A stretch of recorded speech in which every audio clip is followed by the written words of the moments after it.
Subscribe and share my channel Sudarsana. నమస్కారం.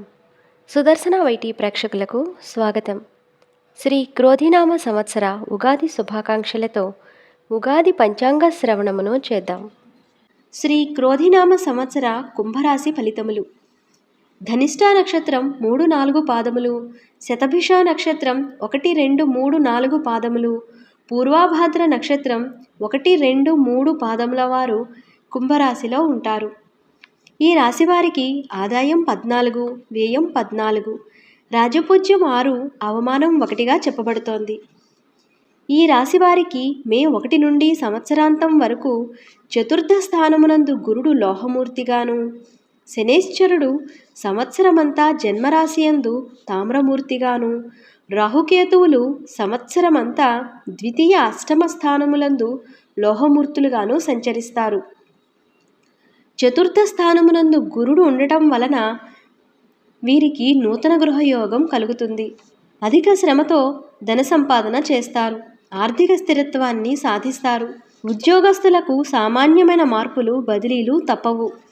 కొంతవరకు మానసిక అశాంతిని సూచిస్తోంది. దైవ ధ్యానంతో అశాంతి నుండి బయటపడవచ్చు. ఆస్తి పంపకాలు, గృహ విషయాలను కొంతకాలం పాటు వాయిదా వేయడం చాలా మంచిది.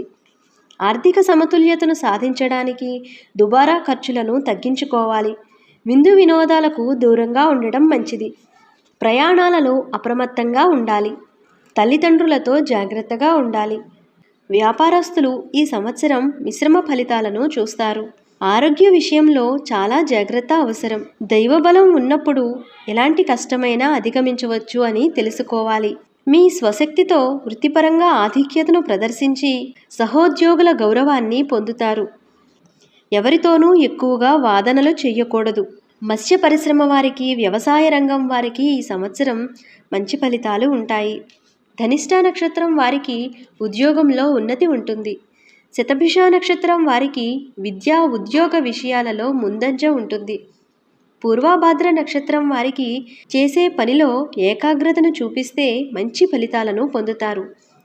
ఈ రాశివారి అదృష్ట సంఖ్య 8. సర్వే జనా సుఖినో భవంతు. Subscribe and share my channel Sudarshana.